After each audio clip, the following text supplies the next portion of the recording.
Hello everyone. आजच्या मार्केटिंगच्या लेक्चरमध्ये इंटरनॅशनल मार्केटिंगच्या लेक्चरमध्ये सर्वांचं स्वागत.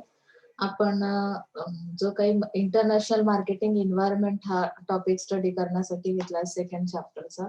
त्यामध्ये आपण जनरली इकॉनॉमिक एन्व्हायरमेंट स्टडी केलं लास्ट लेक्चरला. त्यामध्ये इंटरनॅशनल इकॉनॉमिक इन्स्टिट्यूशन अशा पद्धतीचा पार्ट आपण स्टार्ट केला होता. त्यामध्ये वर्ल्ड बँक आपला स्टडी करून झालाय आणि सेकंड इकॉनॉमिक इन्स्टिट्यूशन मध्ये सेकंड जे आहे आय एम एफ वर आपण येऊन थांबलो होतो. तर IMF म्हणजे काय आहे, तर हे मॉनिटरी फंड कशा पद्धतीने प्रोव्हाइड केला जातो किंवा इकॉनॉमिक इन्स्टिट्यूशन, ही जी इकॉनॉमिक इन्स्टिट्यूशन आहे इंटरनॅशनल लेवलची, ती कशा पद्धतीने तुम्हाला हेल्प करते इकॉनॉमिकल ग्रोथ साठी, तर ते आपण इथे बघणार आहोत.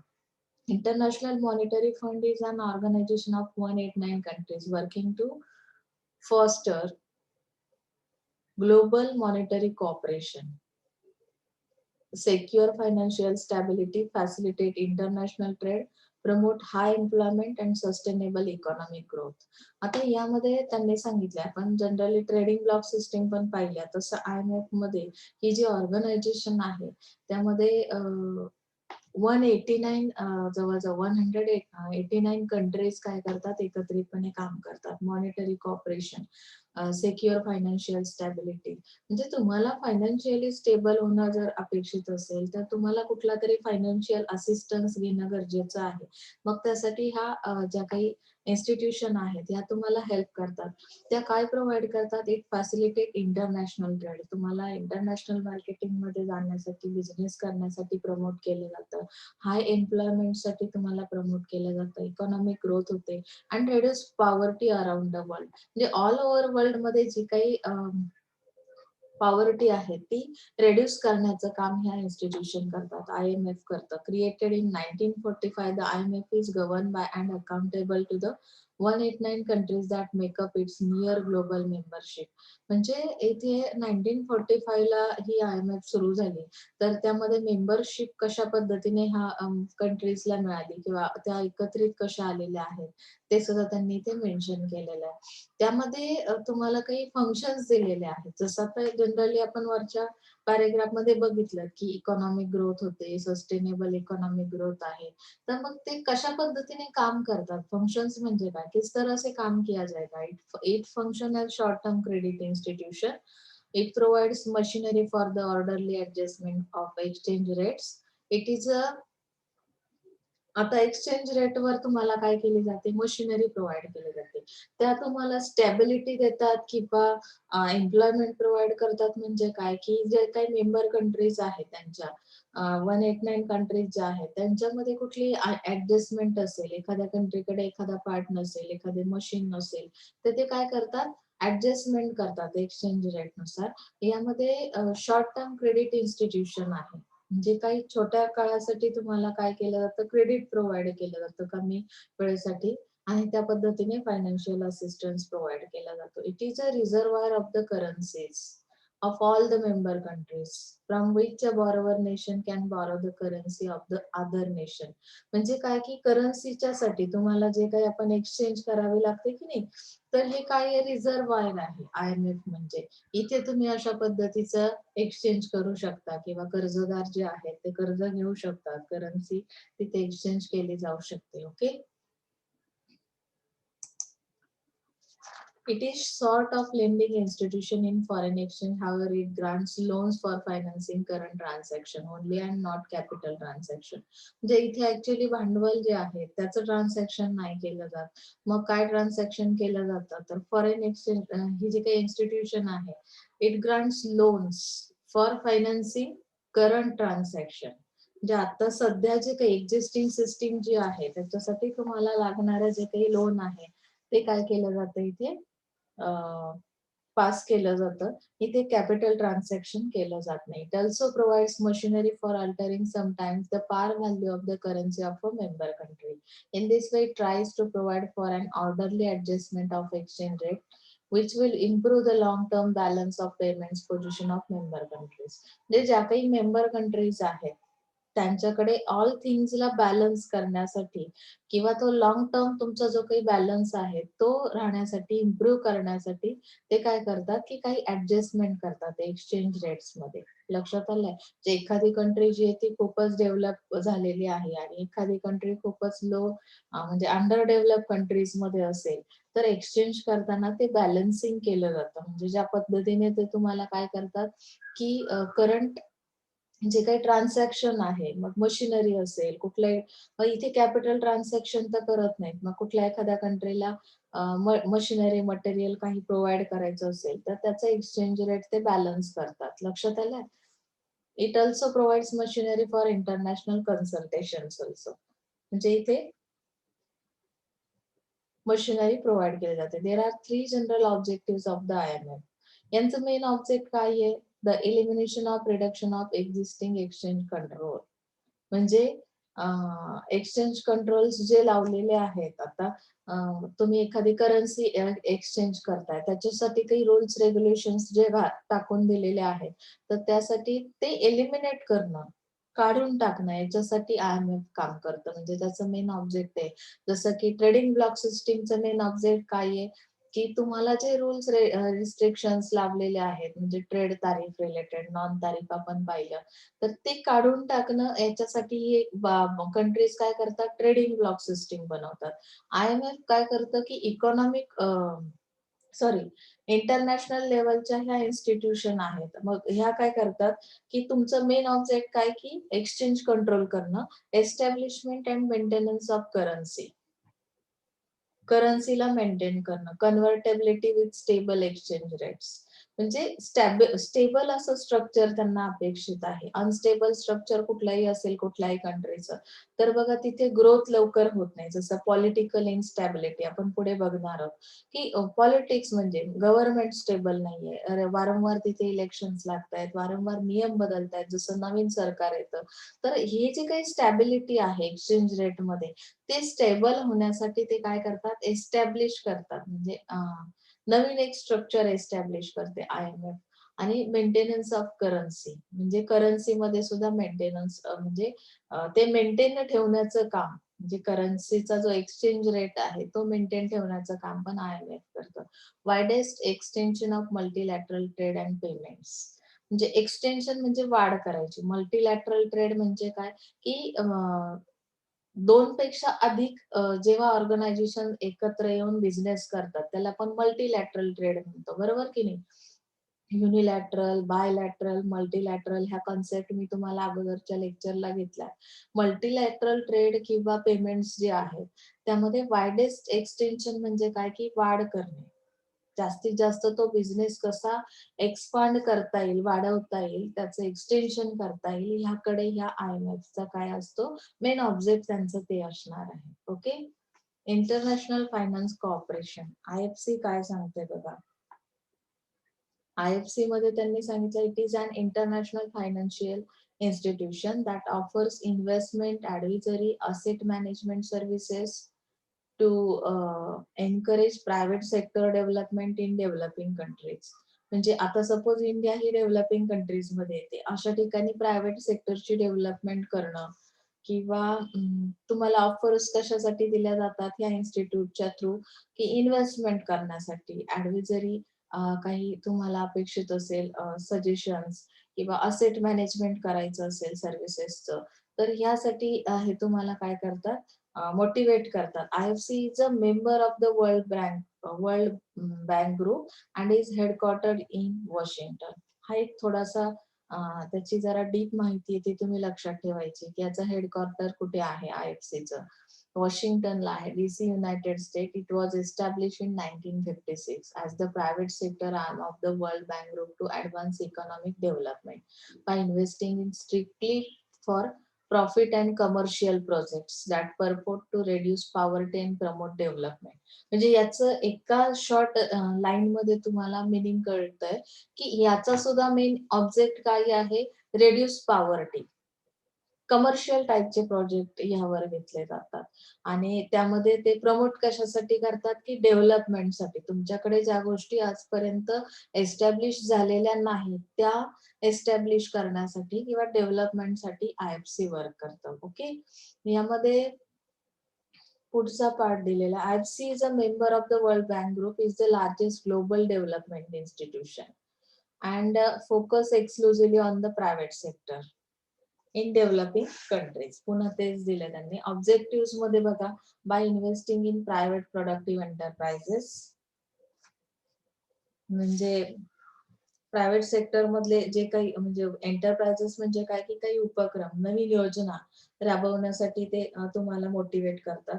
त्यामध्ये त्यांनी दिलं in association with private investors, म्हणजे प्रायव्हेट इन्व्हेस्टर्सच्या ज्या काही संघटना आहेत तर त्यांना मोटिवेट केलं जातं इन्व्हेस्टमेंट करण्यासाठी without any government guarantee of repayment. Okay. By bringing together investment opportunities, म्हणजे इन्व्हेस्टमेंटच्या अपॉर्च्युनिटी तुम्हाला दिल्या जातात. Private capital both foreign and domestic experience management by stimulating productive investment of private capital both foreign and domestic in developing countries for productive purposes. म्हणजे इथे experience पण तुम्हाला दिला जातो. अशी अपॉर्च्युनिटी दिली जाते की जिथे तुम्ही इन्व्हेस्ट करा, तो एक्सपिरियन्स घ्या, त्यामध्ये तुम्हाला प्रोडक्टिव्ह पर्पज आहे. म्हणजे काय की इथे तुम्हाला डेव्हलपमेंट दिसणार आहे. तुम्ही जर इथे इन्व्हेस्टमेंट केली, IFC मध्ये जर इन्व्हेस्टमेंट केली तर तुम्हाला त्याचे आउटकम्स पण मिळणार आहेत. अशा पद्धतीचे ऑब्जेक्ट्स त्यांचे आहेत. ओके.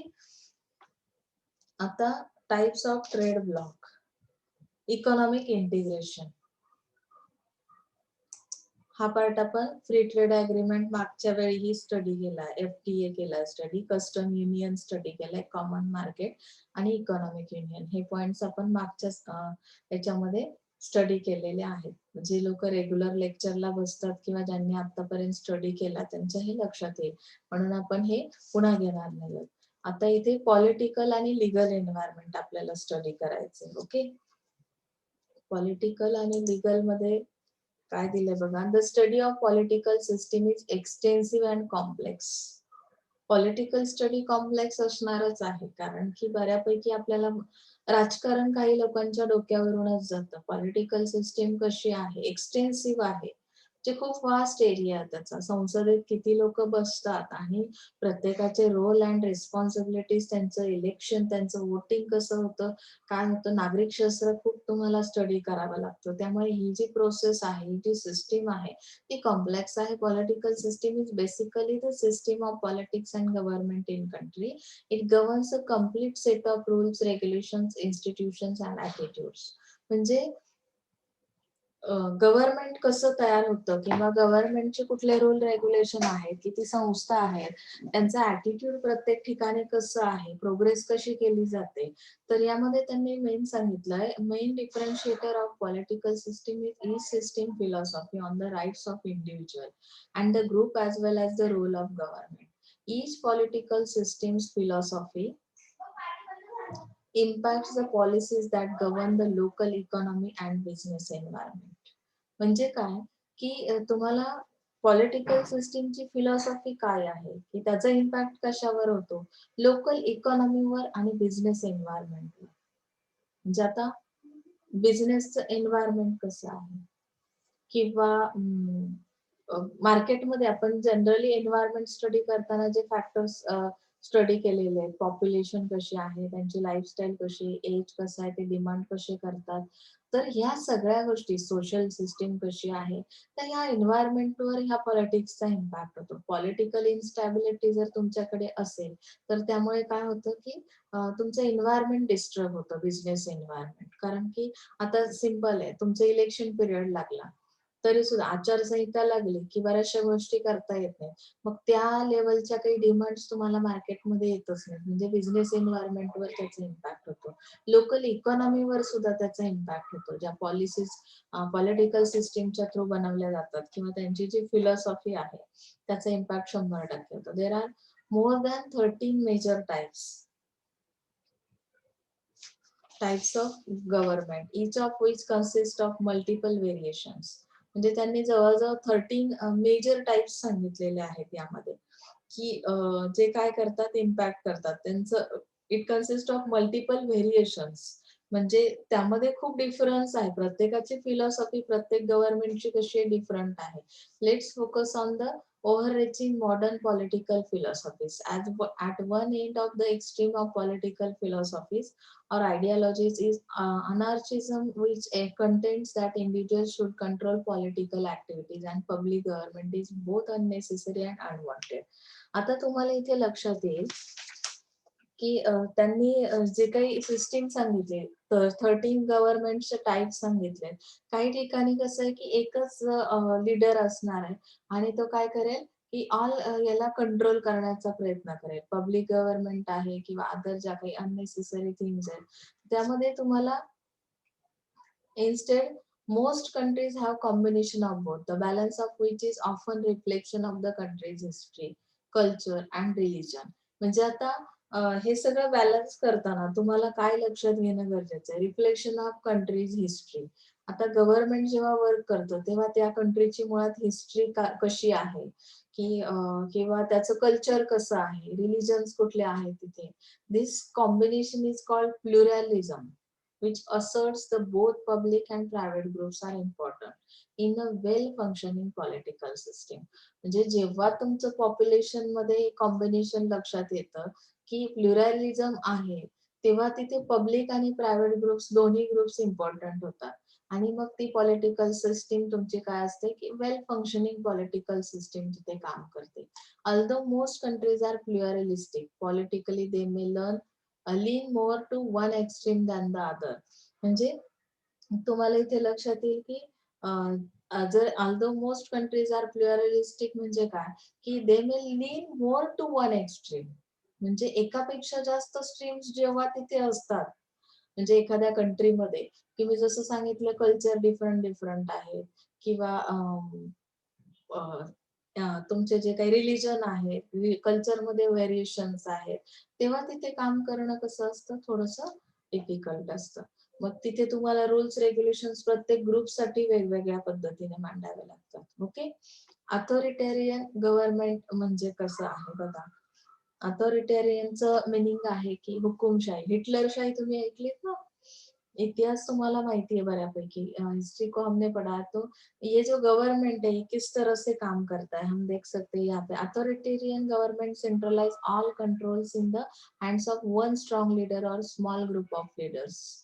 यानी कि एक ही लीडर यहाँ पे भी रहेगा who have full authority. These leaders are not democratically elected. जसं आपल्याकडे लोकशाही आहे, तिथे इलेक्शन घेतले जातात. कोणता उमेदवार निवडून द्यायचा हे लोकांच्या हातामध्ये आहे. लोकशाही म्हणजे काय डेमोक्रेसी आहे.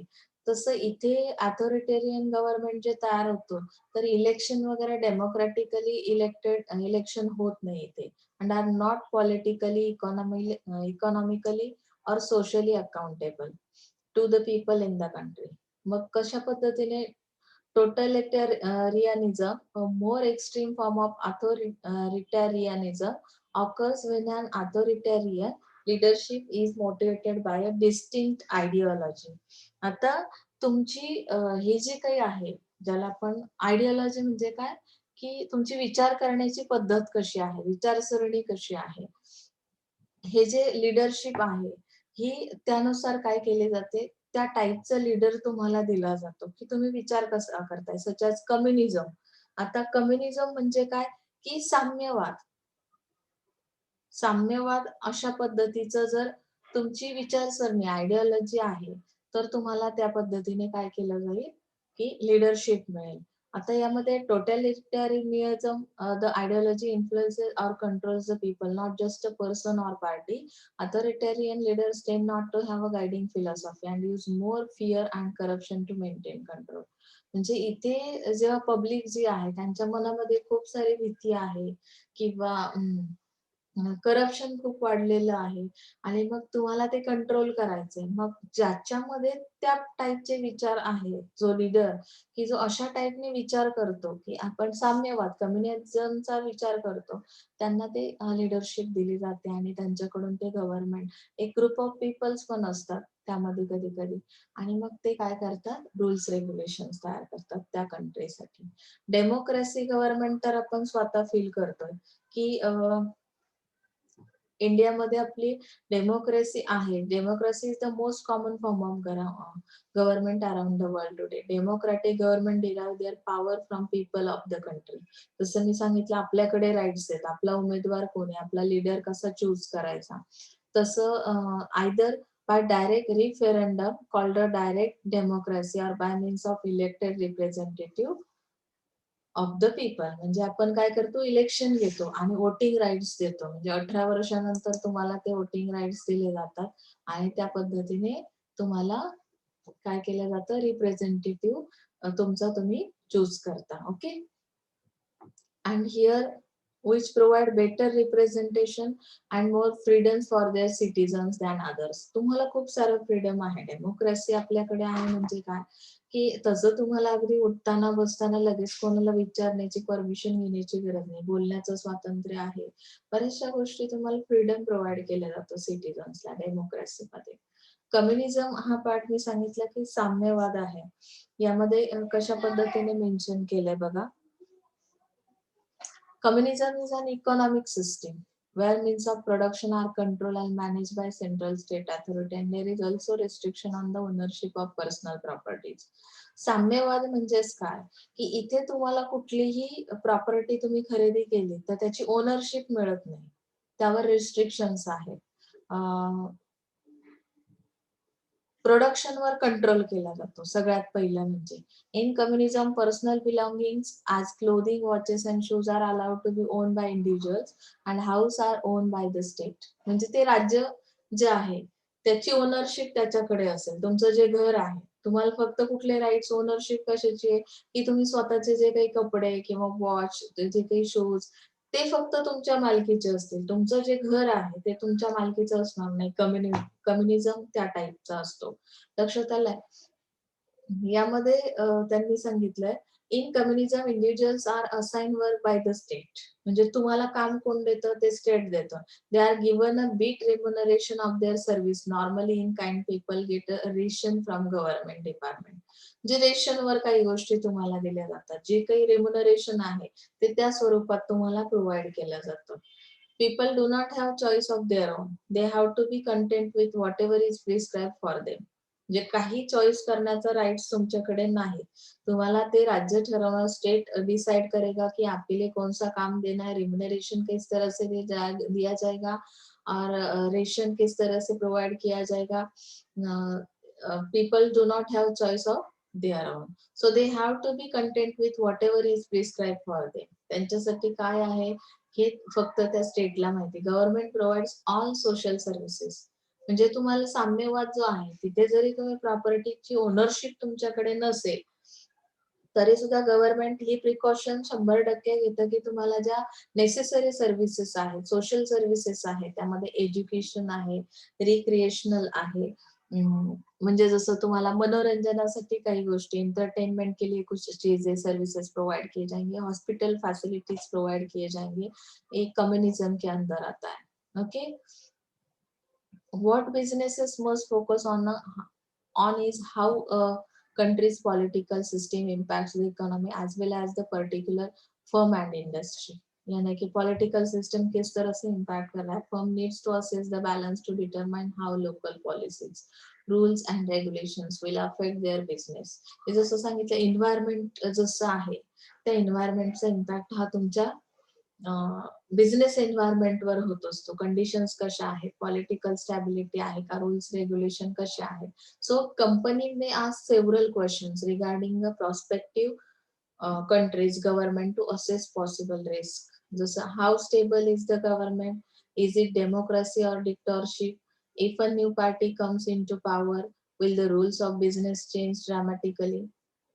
याने इथे डेमोक्रेसी आहे की म्हणजे लोकशाही आहे की हुकुमशाही आहे, हा एक क्वेश्चन इथे आहे. जे कंपनीला बरेचसे क्वेश्चन्स पडतात की कंट्रीचं गव्हर्नमेंट कशा पद्धतीचं आहे किंवा कुठल्या रिस्क आहेत. साम्यवाद म्हणजे कम्युनिझम जर तुम्हाला पाळायचं असेल तर तुम्ही इथे काय काय रिस्की फॅक्टर्स आहेत how stable is the government, government किती स्टेबल आहे. If a new party comes in to power will the rules of business change dramatically. नवीन गव्हर्नमेंट आलं की नवीन रूल्स येतात का? Is power concentrated in the hands of few, म्हणजे काही राईट्स फक्त काही पर्टिक्युलर पर्सन्सच्याच हातामध्ये दिलेले आहेत का?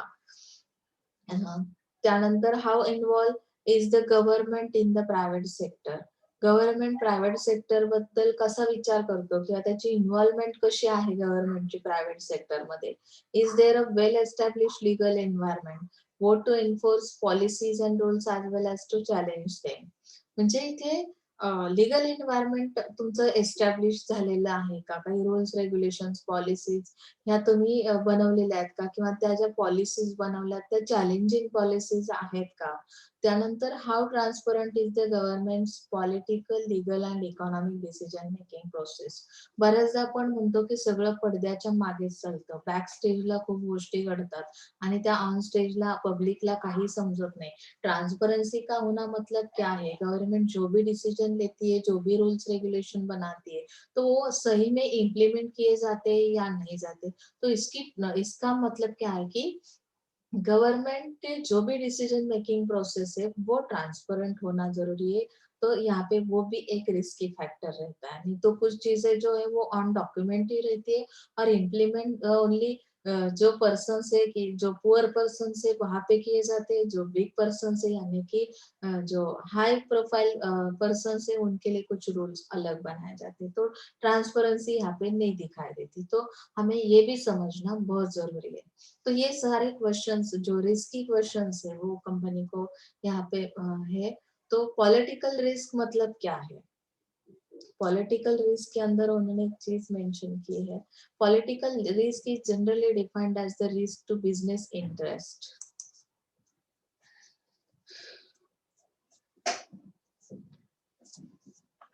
रिजल्टिंग फ्रॉम पॉलिटिकल इंस्टेबिलिटी और पॉलिटिकल चेंज. मतलब कि पूरा पॉलिटिक्स ही चेंज हुआ, मतलब इलेक्शन के बाद कुछ नए लीडर्स सामने आए. पॉलिटिकल इन्स्टॅबिलिटी मतलब जसं आपण सांगितलं की आचारसंहिता लागली अशा केसमध्ये बऱ्याचशा गोष्टी ऑन नसतात. Political risk exist in every country around the globe. जे प्रत्येक कंट्रीमध्ये ही जी रिस्क आहे, पॉलिटिकल रिस्क आहे ती असणार आहे. So political risk may be cause by actions of legitimate governments. आता हे जे गव्हर्नमेंट आहे it has controls on prices, outputs, activities, currency, remittance restrictions. Political risk may also result from events outside of government control such as war, revolution, terrorism, labor strikes and extortion. म्हणजे काय की तुम्हाला खंडणी वगैरे जो प्रकार आहे, एक्सटॉर्शन म्हणजे काय, तर लेबर स्ट्राईक आहे. तर ह्या सगळ्या गोष्टी अगदी युद्ध परिस्थिती असेल तर ह्या आउटसाइड इव्हेंट असे इव्हेंट्स आहेत की ते आउटसाइड मध्ये येतात. म्हणजे गव्हर्नमेंट जरी किती स्टेबल असेल पण पॉलिटिकल रिस्क कुठे असते की सपोज अचानक युद्ध परिस्थिती तयार झाली तर अशा केसमध्ये गव्हर्नमेंट थोड्या काळासाठी काय होतं अनस्टेबल होतं, इन्स्टॅबिलिटी तिथे येते आणि मग त्यावेळेस जे काही डिसिजन्स घेतले जातात जर राईट डिसिजन झाले तर कदाचित तुम्हाला त्यातून बाहेर पडता येतं. अदरवाईज पूर्णपणे डिस्टर्बन्स येतो. टेररिझम आहे, ह्या सगळ्या आउटसाइडच्या गोष्टी आहेत ज्यामुळे पॉलिटिक्स हे काय होतं की त्यांच्यासाठी सुद्धा ते रिस्की फॅक्टर्स आहेत जे की तुम्हाला कंट्रोल करणं अवघड जातं. Political risk can adversely affect all aspects of international business from the right to export or import goods to the right to own or operate a business. Okay.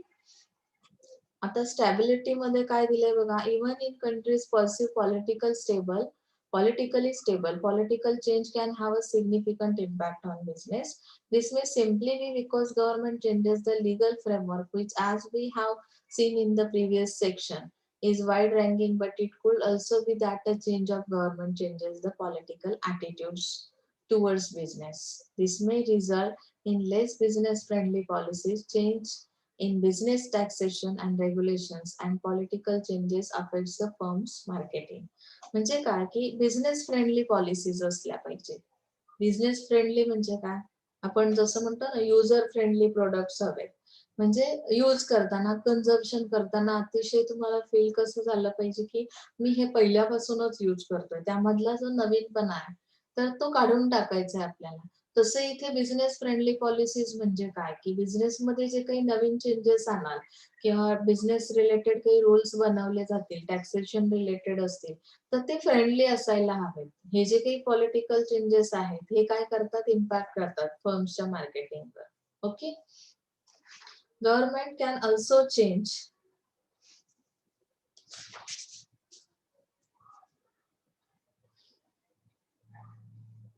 the social agenda and this may impact on firms.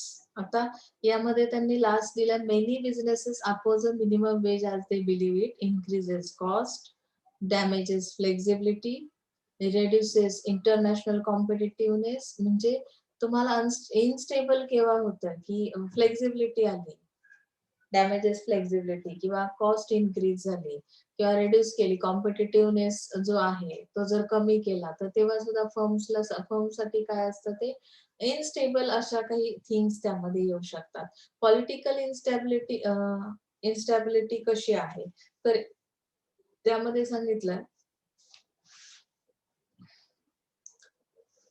political instability can have an even greater impact on business, and it may make them reluctant to invest in new capital or enter new market. It may even encourage relocation of activities to more stable and predictable area as a business owners hate risk. अभी business owners जो है वो क्या करते हैं, business risk कब कब नहीं लेते, वो पॉलिटिकल इंस्टेबिलिटी अगर है किसी एक कंट्री के अंदर, तो शायद वो वहां पे इन्वेस्ट करना नहीं चाहते। क्यों?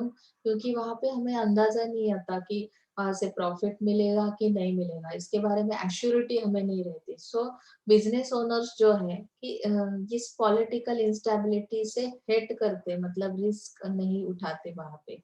Okay. Political instability in an area where firm operates will mean that the firm has to be very flexible and adaptable and ready to change their operations at very short notice to reflect changes in the political environment. Political instability ज्या एरियामध्ये आहे आणि तिथे firm operate केली जाते, तेव्हा त्या फर्मला कसं राहणं गरजेचं आहे, फ्लेक्झिबल राहणं गरजेचं आहे. कारण कुठलाही एखादा नियम जो आहे तो लॉंग टर्म साठी बनवला जात नाही. हे इन्स्टेबल असं गवर्नमेंट आहे किंवा पॉलिटिकल इंस्टेबिलिटी आहे, तो हमें यहाँ पे क्या करना पड़ेगा कि हमारा स्ट्रक्चर, फर्म का स्ट्रक्चर उस तरह से बनाना पड़ेगा, फ्लेक्सिबल, अडेप्टेबल होना चाहिए, कि कोई भी नई चीज, नया रूल अगर आता है तो हम झट से एडजस्ट कर सके। Ready to change their operations, मतलब कि जो चेंज होगा वो ऑपरेशंस के अंदर भी हो सकता है। मतलब कि अगर गवर्नमेंट या पॉलिटिकल लीडर्स के थ्रू कोई शॉर्ट नोटिस भी मिलती है, तो हमें क्या करना है, झट से वो रूल क्या करना है, अडॉप्ट करना है। तो इस तरह से फर्म को इस हालात में काम करना पड़ेगा। नहीं तो अगर हमें अभी पता है कि हमारा ऑनलाइन एजुकेशन सिस्टम चल रहा है, ऑनलाइन के अंदर बहुत सारे प्रॉब्लम्स आते हैं, तो हमारी फिलोसफी या हमारी टेंडेंसी कैसे होनी चाहिए कि अगर मेरा नेट भी बंद हुआ तो भी मैं इरिटेट नहीं होने वाला। ये प्रॉब्लम्स तो आते रहेंगे, उस पे हमें सॉल्यूशंस ढूंढने हैं। क्योंकि यहाँ पे स्टेबल अभी एजुकेशनल सिस्टम जो है स्टेबल नहीं है, अनस्टेबल है। क्यों? क्योंकि जो भी कुछ डिसीज आया है कोरोना की वजह से है, तो हमें सेफ्टी सिक्योरिटी के लिए हम क्या कर रहे हैं, ये लेक्चर्स या स्कूल कॉलेजेस हमें लेक्चर्स प्रोवाइड कर रहे हैं। ऐसे हालात में ऑनलाइन एजुकेशन प्रोवाइड करने के लिए हर एक के पास तो फैसिलिटीज इतने अच्छे से नहीं है, तो भी हम ये कोशिश कर रहे हैं कि ये कंटिन्यूअस रहे। तो जो भी प्रॉब्लम फेस करने पड़ेंगे, हमें फ्लेक्सिबल रहना चाहिए। एक मोबाइल पे नहीं नेट कनेक्ट हो रहा है तो हमें कुछ दूसरा सोल्यूशन ढूंढना चाहिए, ना की हमें यहाँ पे रोते बैठना है। ओके ना? मला काल परवा पण एका स्टुडंट्सने फोन केला, मी नाव नाही सांगणार, की मॅडम माझं झूम ऍप चालत नाही। तेव्हा मला प्रश्न पडला की आता ह्या केसमध्ये मी त्याला काय मदत करू शकते। तेव्हा मीच त्याला क्वेश्चन विचारला की तुझी अपेक्षा काय आहे माझ्याकडून, मी तुला काय मदत करावी? तेव्हा त्यानेच सांगितलं की बघतो मॅडम, मी काहीतरी करतो। पण हे तेव्हा मला बरं वाटलं की आपण छोट्या मोठ्या गोष्टींनी घाबरून जाण्याचं कारण नाहीये, आपण त्याच्यावरची उत्तरं शोधली पाहिजे। तसंच या पॉलिटिकल इन्स्टॅबिलिटीचं आहे। यामध्ये त्यांनी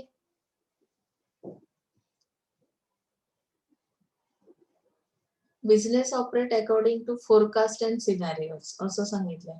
जे बिझनेस कसा चालतो, मी जसं तुम्हाला मागच्या वर्षी मार्केटिंग मध्ये सांगितलं की नाही, की फोरकास्टिंग केलं जातं, की पुढच्या 5 वर्षात या मार्केटची कंडिशन कशी असेल. त्या पद्धतीने मी माझ्या प्रोडक्शन सिस्टीम मध्ये, मॅन्युफॅक्चरिंग सिस्टीम मध्ये, डिस्ट्रीब्युशन सिस्टीम मध्ये काय बदल केले पाहिजेत. तर ते आपण अगोदरच काय केलेलं असतं, इन ऍडव्हान्स प्लॅन केलेलं असतं, ठरवलेलं, डिसाईड करतो. इन ऍडव्हान्स डिसाईड करतो म्हणजेच काय, प्लॅनिंग तयार करतो, ऑर्गनायझिंग करतो. मग हे सगळं करण्यासाठी जर तुम्ही स्टेबलच नसाल, इन्स्टॅबिलिटी असेल, पॉलिटिकल इन्स्टॅबिलिटी, तर फर्मला हे सगळं करणं इथे पॉसिबल होत नाही. आलं लक्षात? म्हणजे इथे हा पार्ट तुम्हाला समजला असेल. आता पॉलिटिकल इंटरव्हेन्शन म्हणजे काय, की कशा पद्धतीने मध्यस्थी केली जाते. बघा आता, political and government intervention has its pluses as well as minuses. On one hand, government actions may create and save hundreds of jobs in the domestic market. गव्हर्नमेंटच्या हातामध्ये काय आहे, डोमेस्टिक मार्केटमध्ये किती लोकांना एम्प्लॉयमेंट अवेलेबल करायचे. On the down side, however, barriers may increase production cost for domestic firms that use imported goods as inputs in their production process. As prices of materials goes up, the ability of domestic firm to compete with foreign companies decreases. Finally, trade barriers may lead to smaller variety of products available to buyers. म्हणजे गव्हर्नमेंटचा role इथे explain केला, की तुमच्या domestic मार्केटमध्ये जर जे काही production केलं जातं त्यासाठी मटेरियलची प्राइस जर इन्क्रीज झाली तर त्या प्रोडक्टची कॉस्ट इन्क्रीज होईल. मग अशा केसमध्ये फॉरेन कंपनीज काय करतील, तुमच्या डोमेस्टिक मार्केटवर आक्रमण करतील किंवा तुमची जे काही सेफ्टी सिक्युरिटी ती जाईल. मग गव्हर्नमेंट अशा केसमध्ये काय करतं, की काही ट्रेड बॅरियर्स लावतं, ज्यामुळे तुम्ही कंट्रोल करू शकता. बाहेरून येणारे जे काही इम्पोर्ट होणारे प्रोडक्ट्स आहेत, तर त्यावर कंट्रोलिंग सिस्टीम लावली जाते. In the broadest term there are few main motives for government intervention. म्हणजे गव्हर्नमेंट मध्यस्थी कसं करतं, जेव्हा डोमेस्टिक मार्केटला काही प्रॉब्लेम होऊ नये किंवा त्यांना प्रोटेक्शन प्रोव्हाइड करायचे, त्यावेळेस ते ट्रेड बॅरियर्स लावले जातील. फर्स्टली, तारीफ and other forms of intervention can generate considerable revenue. मग गव्हर्नमेंट काय करतं, की रेव्हेन्यू मिळवण्यासाठी तारीफ म्हणजे आयात मालावर जी जकात लावली जाते, त्या फॉर्म मध्ये पण इंटरव्हेन्शन केलं जातं, म्हणजे तिथेही मध्यस्थी साधली जाते. Moreover, intervention is a means for government to pursue economic, political, social goals and objective. म्हणजे ही मध्यस्थी कशासाठी केली जाते गव्हर्नमेंटची, तर इकॉनॉमिक डेव्हलपमेंट करायची आपल्याला, political development, social goals achieve करायचे आहेत. हे तुमचे गव्हर्नमेंटचे मेन ऑब्जेक्ट आहे. ओके. लीगल सिस्टीम कशी आहे बघा. हे ना तुम्हाला प्रत्येक पॅराग्राफ मध्ये 2 लाईन्स अशा दिलेल्या आहेत, की ज्यामुळे तुम्हाला आयडिया मिळते, की आपल्याला कशा पद्धतीने गेलं, की तो टॉपिक समजेल. मी पूर्ण वाचलेलं असल्या कारणाने मी तुम्हाला इन शॉर्ट मध्ये सांगू शकते. जेव्हा तुम्ही पूर्ण रीड कराल, तेव्हा तुम्हाला लक्षात येतं, की यामध्ये नक्की काय कन्सेप्ट आहे. मेन कन्सेप्ट मी तुम्हाला लेक्चर मध्ये सांगितले. त्यावरून फक्त एक्सप्लेनेशन तुम्ही तयार करायचंय. पूर्ण पुस्तकच्या पुस्तक असे तुम्ही एसे रायटिंग सारखं लिहून काढायचं नाही. ओके. आता लीगल सिस्टीम कशी आहे. Today we are living in global economy where we use goods manufactured in one country and packaged in another country. Businesses have crossed boundaries of countries and expanded themselves across the world in search of availability of raw materials, cheap labor, talent and market for their goods. जे legal system मध्ये तुम्हाला एक गोष्ट शिकायला मिळेल, की across boundaries जाऊन जेव्हा आपण बिझनेस करतो, इंटरनॅशनल लेवलचा बिझनेस करतो, तर एक कंट्री ही दुसऱ्या कंट्रीवर डिपेंडंट आहे. मॅन्युफॅक्चरिंग सिस्टीम असेल गुड्स साठीची, मग त्या एका कंट्रीमध्ये प्रोडक्शन होतंय, मटेरियल, रॉ मटेरियल कुठल्या दुसऱ्या कंट्रीवर आपण डिपेंडंट आहोत, तिथून मागवलं जातं, किंवा पॅकेजिंग कुठल्या तिसऱ्याच कंट्रीमध्ये होतं, किंवा तुम्ही तो सेल कुठल्या तरी चौथ्या कंट्रीमध्ये करता, किंवा हे जे काही एक्सपोर्टिंग इम्पोर्टिंग केलं जातं हे फक्त याच्यासाठीच नाही होत, की मटेरियलसाठी, तर इथे चीप लेबर सुद्धा तुम्हाला मिळतात बाहेरच्या कंट्रीतून. टॅलेंट तुम्ही घेता म्हणजे काय, की एखादं इनोव्हेटिव्ह काही जर असेल तर ते तुम्ही शेअर करता टेक्नॉलॉजी रिलेटेड, किंवा गुड्स आहेत ते सुद्धा शेअर केले जातात. So however doing business internationally is totally different than in home country. हे तर आपण सुरुवातीलाच पाहिलं की डोमेस्टिक मार्केटमध्ये बिझनेस करणं आणि इंटरनॅशनल लेवलला बिझनेस करणं यामध्ये खूप डिफरन्स आहे. while doing business in other country, business people have to well aware of country's culture, people's behavior, country's legal system, and its political environment and economic conditions. Okay.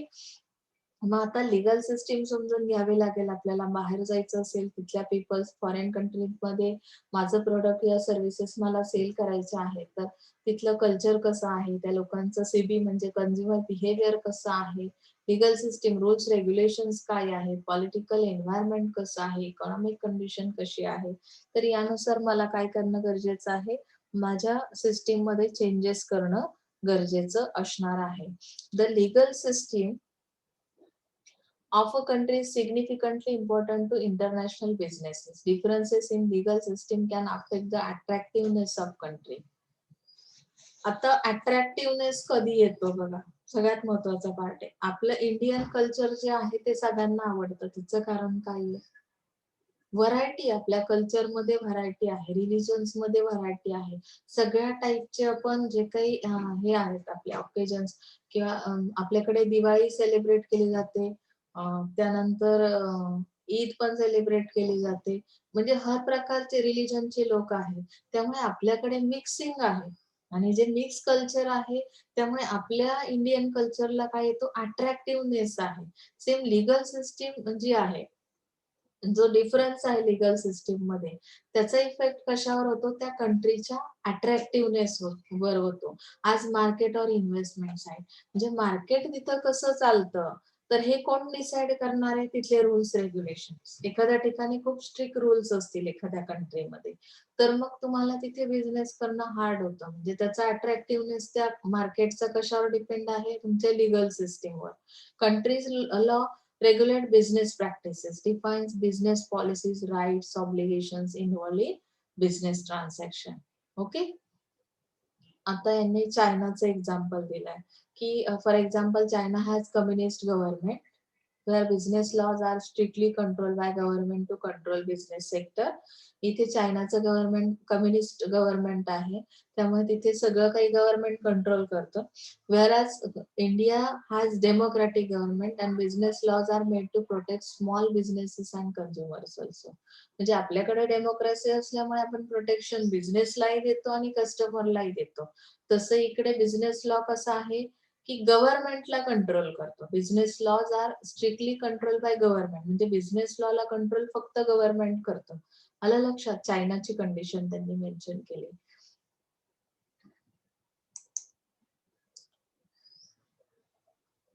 आता त्यामध्ये पुढचा part दिलाय,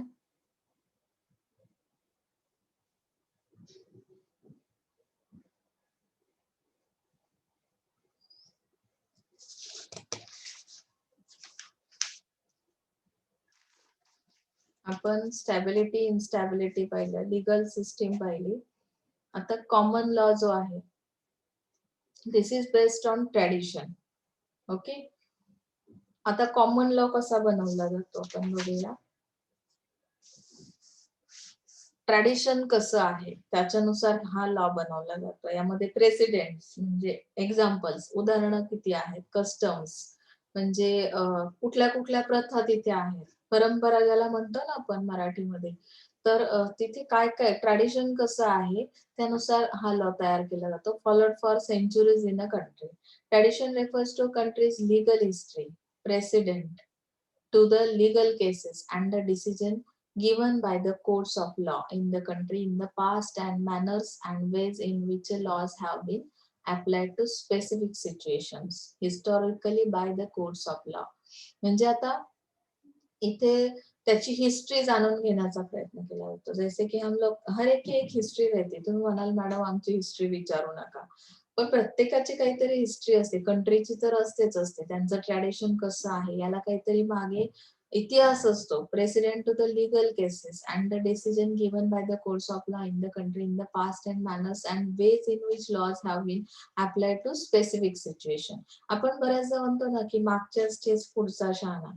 मागे काय केसेस झालेल्या आहेत, legal cases कुठल्या होत्या, त्यासाठी कोर्टाने काय डिसिजन दिला, आपण पास्ट हिस्ट्री का बघणार आहोत, की कुठलाही लॉ तयार करताना त्याला काहीतरी पार्श्वभूमी असावी लागते, की जेव्हा एखादा लॉ येतो, आता महिलांसाठी काही कायदे खूप कठीण झालेत आपल्याकडे सुद्धा. त्याचं कारण काय आहे, की महिलांवर अत्याचाराचं प्रमाण जसं वाढत गेलं सोसायटीमध्ये, जसे-जसे नवीन-नवीन प्रकरणं घडत गेली, म्हणजे प्रेसिडेंट्स इथे आपण बघू शकतोय बघा, प्रेसिडेंट्स अँड कस्टम्स. तर पूर्वी तेवढे कायदे कडक नव्हते. म्हणजे अगदी तुम्हाला अ, रस्त्यातून जाताना छेडछाड केली कोणी, तरी तुम्ही जर केस ठोकली, तर त्याच्यासाठी लगेच काय कायदेशीर कारवाई केली जाते, तुम्हाला कलम लावला जातो आणि त्या पद्धतीने तुमच्यावर कारवाई होते. तर हे लॉज कसे तयार झाले, तर याला पास्ट हिस्ट्री होती ना, की पूर्वीपासून महिलांसाठी प्रोटेक्शन देण्याचा प्रयत्न बाय लॉजमध्ये केलेलाच होता. पण आता जसं-जसं नवीन-नवीन प्रकार घडत जातायत, तसे-तसे नवीन कायदे सुद्धा इम्प्लिमेंट केले जातात. हे सगळं काही अगोदरच्या कोर्टाने कसा डिसिजन घेतला होता, मग आता आपण काय केलं पाहिजे, तो डिसिजन देऊनही जर काही गुन्हेगारीमध्ये कमी येत नसेल, तर मग आणखी कडक केला जातो तो कायदा, बरोबर ना? तसा हा कॉमन लॉ आहे. Common law has its roots in the English common law. Even the United States law system is based on the English common law. म्हणजे युनायटेड स्टेटमध्ये हा इंग्लिश कॉमन लॉ यूज केला जातो. Majority of Commonwealth countries including Australia and Canada share this system of law. Australia आणि कॅनडामध्ये सुद्धा याच पद्धतीचा कॉमन लॉ यूज केला जातो. Common law six interpretation through the past decision of the higher court which interpret the same statutes or apply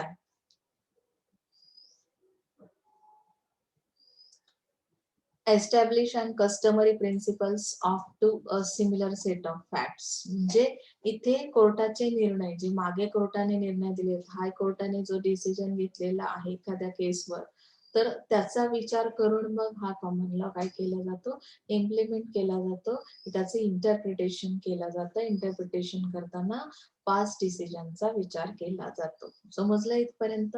okay. आता civil law म्हणजे काय आहे? सिव्हिल लॉ मध्ये जनरली तुमच्या लक्षात येईल, it also known as a code law. जे नागरिकत्वासाठी कुठला लॉ आहे. This is based on very detail set of laws that are organize into codes. Coding system आहे. बरोबर ना? म्हणजे त्याला आपण कसं म्हणतो, कलम दिलेले असतात. 420 कलमाअंतर्गत काय तुम्हाला कुठली शिक्षा होईल. This code specify what constitutes legal behaviour. Code law or civil law has its roots in the Roman law, and more than 80 countries of the world, including Germany, France, Japan, Russia, most of Europe, Latin America, China, Taiwan, and South Korea operate with this civil law system. म्हणजे एवढ्या 80 countries काय करतात, हा civil law use करतात. यामध्ये judicial court rely upon the detail written legal codes rather than interpretation of tradition, precedent and customs. म्हणजे तुमची परंपरा काय सांगते, प्रथा काय आहे, कुठल्या केसेस आहेत, कुठलं ट्रेडिशन आहे, त्यानुसार कुठला कोड तुम्हाला लागू होईल आणि तुम्हाला कुठली शिक्षा होईल, हे सगळं ह्या सिव्हिल लॉच्या थ्रू त्यांनी केलेलं आहे. म्हणजे 80 कंट्रीज मध्ये हा लॉ वापरला जातो. ते कंट्रीजची नावं जनरली इथे दिली. The court under this system do not have much flexibility as compare to the courts of common law system. Common law system मध्ये जशी फ्लेक्झिबिलिटी आहे तशी सिव्हिल लॉ मध्ये नाही. एकदा तुम्हाला शिक्षा झाली की झाली. Okay. Judicial and legal interpretation as in common law are not resorted to because written laws do not need definition but application by the court. म्हणजे इथे डेफिनेशन अशी दिलेली नाही. हे कोर्टाचं ऍप्लिकेशन आहे. कोर्ट तुम्हाला जो सुनावणी करेल त्या पद्धतीने तुम्हाला ती शिक्षा मिळणार आहे. म्हणजे कुठल्याही गुन्हेगारीसाठी. आता पुढचा आहे थिओक्रॅटिक लॉ. थिओक्रॅटिक लॉ मध्ये काय सांगितलंय, this system is based on religious teachings as they are enshrined in the religious scriptures. Theocratic law हा म्हणजे कसा आहे, की ज्याला मराठीमध्ये ईश्वर शासित म्हणजे देवाने ठरवलेला असा. मग त्यासाठी त्यांनी इस्लामिक लॉचं एक्झाम्पल दिलंय. शरीयत मध्ये काही गोष्टी लिहून ठेवलेल्या आहेत. म्हणजे इथे सांगितलंय इस्लामिक लॉ शरीयत is most widely practice religious legal system. अगर किसी रिलीजन के लिए कोई एक बुक है, जैसे कि इस्लाम के लिए उन्होंने शरीयत का एग्जाम्पल दिया कि उस रिलीजन के लिए लीगल सिस्टम बनाई गई कि आपका लाइफस्टाइल किस तरह से होना चाहिए।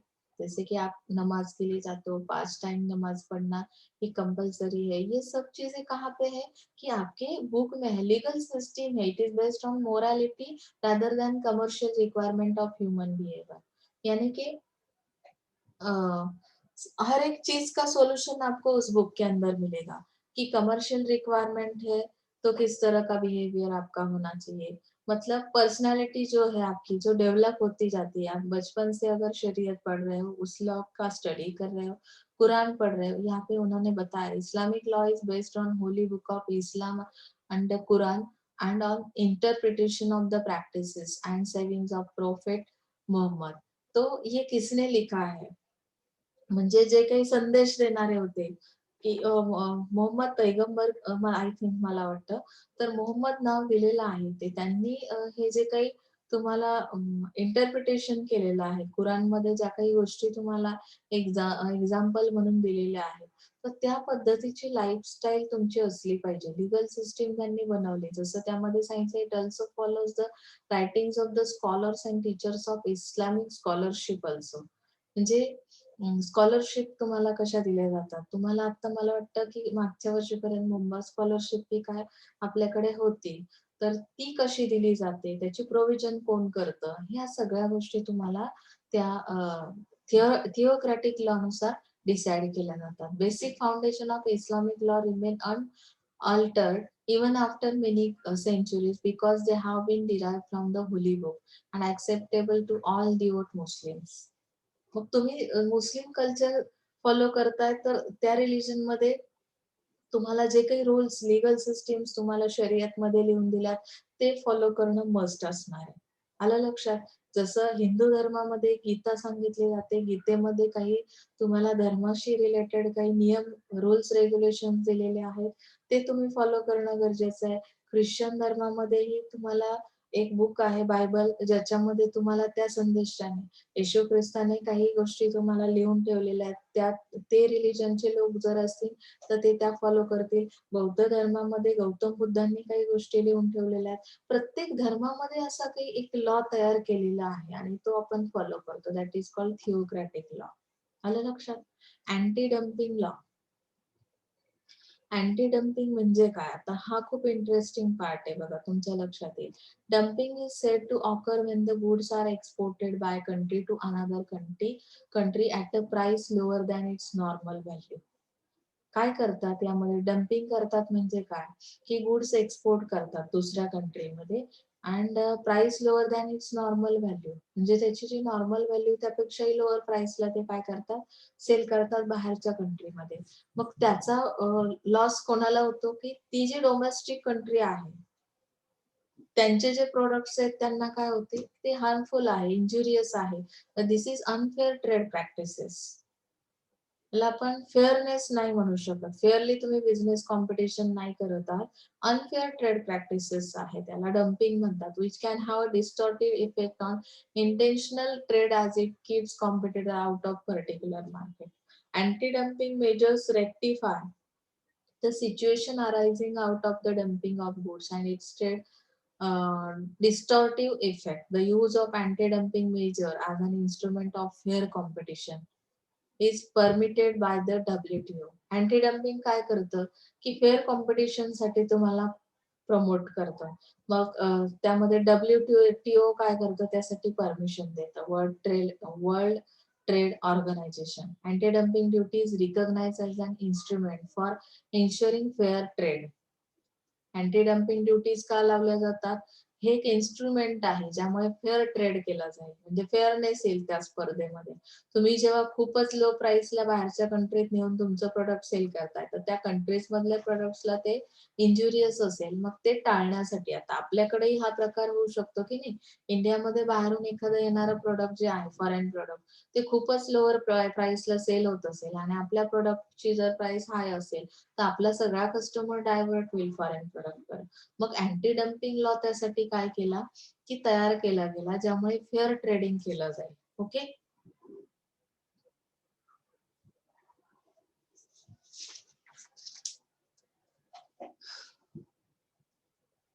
यामध्ये सगळ्यात शेवटचा पॅराग्राफ जो आहे तो इम्पॉर्टंट आहे बघा.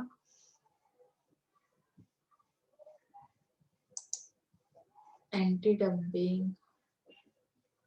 Dumping is universally considered an unfair business practice as goods of the same quality ought to be sold at the same price everywhere, exception to legal practices like import tariff, local taxes that may cause variation in the price of the product. प्रोडक्टच्या प्राइसवर कशामुळे इम्पॅक्ट होतो की legal प्रॅक्टिसेसने काही rules बनवलेले आहेत की इम्पोर्ट तारीफ किती असला पाहिजे, लोकल टॅक्सेस किती त्याला लावले जातील.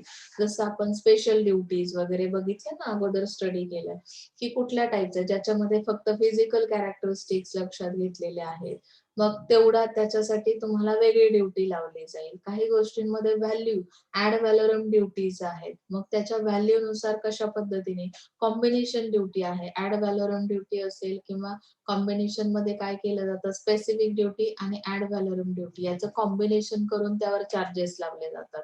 त्यामुळे प्राइस मध्ये व्हेरिएशन्स येतात प्रॉडक्टच्या. आलं लक्षात?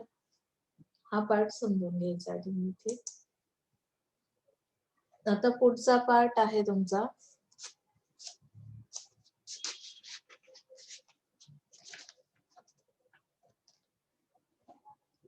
यामध्ये हा जो इंटरनॅशनल लॉज दिलेला आहे, तर यामध्ये आपण थोडं पाहूया. India is considered as one of the frequent users of anti dumping measures.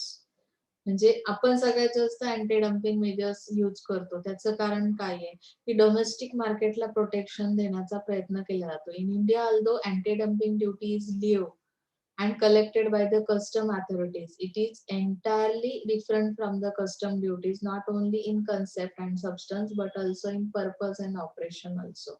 म्हणजे ही ड्युटी फक्त एखाद्या कन्सेप्ट साठी आकारली जात नाही, तर काय केलं जातं की काही पर्पज असेल, काही हेतूने किंवा काही ऑपरेशन साठी सुद्धा ती आकारली जाते. यामध्ये जसं त्यांनी दिलं international law such as article 6 of GATT. GATT काय आहे? General agreement on tariffs and trade. It lays down certain principles to be followed by member countries for imposition of relief such as anti-dumping duties and certain other safeguards. तर हे get काय करतं की काही principles तयार करतं, ज्यामुळे जे मेंबर कंट्रीज आहेत, ज्या या गॅटच्या मेंबर कंट्रीज आहेत, त्यांना काय मिळतो? रिलीफ मिळतो. म्हणजे अँटी डम्पिंग ड्युटीज असते किंवा काही बाकीचे सेफगार्ड सिस्टीम आहे, तर त्यातून त्यांना रिलीफ मिळतो. म्हणजे काय, जसं ट्रेडिंग ब्लॉक सिस्टीम मध्ये तुम्हाला फ्रीली मूव्ह केला जातो तुमचा प्रोडक्ट एका कंट्रीमधून अदर कंट्रीमध्ये, पण कुठल्या कंट्रीमध्ये? जे त्या ट्रेडिंग ब्लॉक सिस्टीमचे मेंबर्स आहेत. सेम ॲज इट इज इथे जे गॅटचे मेंबर आहेत, गॅट म्हणजे कोण? जनरल अग्रीमेंट ऑन तारीफ अँड ट्रेड. तर ह्या लोकांसाठी काही वेगळे रूल्स मेंबर कंट्रीजसाठी आहेत, म्हणजेच त्यांना अँटी डम्पिंग ड्युटीज मधून रिलीफ मिळतो. आलं लक्षात? इम्पोर्ट लायसन्स हा एक पुढचा पार्ट आहे. छोट्या छोट्या कन्सेप्ट दिल्यात बघा, समजून घ्या. फक्त कन्सेप्ट समजली की तुम्हाला त्यातून मटेरियल सॉर्ट करायचं आहे, अगदी जसंच्या तसं नाही लिहायचं. ओके. इम्पोर्ट लायसन्सिंग, कारण तुम्हाला जरी हे झालं ऑब्जेक्टिव्ह आले तरी सुद्धा तुम्हाला ती कन्सेप्ट माहिती असेल. एखादा ऑब्जेक्टिव्ह तुम्हाला फाइंड आउट करायचंय, ऑप्शन्स 4 आहेत, तर तुम्हाला इझिली ते फाइंड आउट करता येईल. म्हणून ती कन्सेप्ट मेन समजून घ्या. इम्पोर्ट लायसन्स काय आहे? Import licensing can be defined as administrative procedures requiring the submission of an application or other documentation. Licence मिळतं म्हणजे काय? इम्पोर्ट लायसन्सिंग म्हणजे काय आहे की ही ऍडमिनिस्ट्रेटिव्ह प्रोसीजर आहे. जैसे कि सबमिशन किया जाता है, कोई एक डॉक्यूमेंट सबमिशन। मेरे पास अभी ड्राइविंग का लाइसेंस है, मतलब क्या एक डॉक्यूमेंट रहता है जो हम सबमिट करते हैं, जिसके साथ मतलब कि सबमिशन ऑफ एन एप्लीकेशन और other documentation to the relevant administrative body as a prior condition for importation of goods. मेरे पास लाइसेंस है तो मुझे एडमिनिस्ट्रेटिव बॉडी के पास सबमिट करना पड़ेगा प्रायर कंडीशन पर और इम्पोर्ट करणे पडेंगे गुड्स. मला बाहेरून जर प्रोडक्ट्स मागवायचे आहेत तर त्यासाठी सुद्धा लायसन्सिंग सिस्टीम आहे.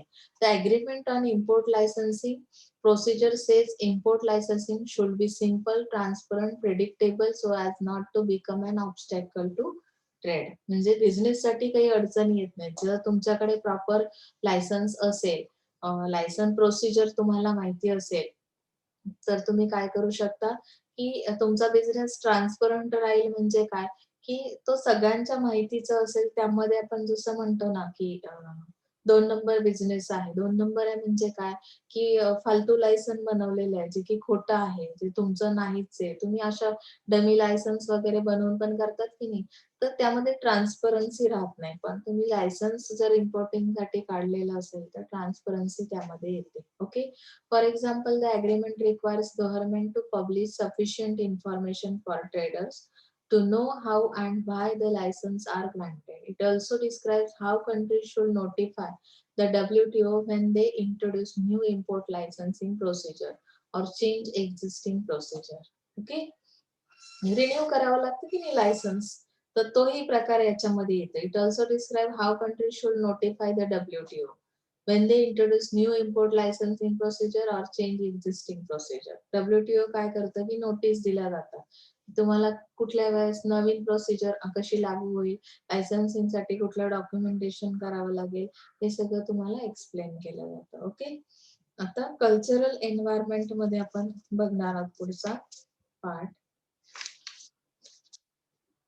आय थिंक मला वाटतं आज आपण इथे थांबूया.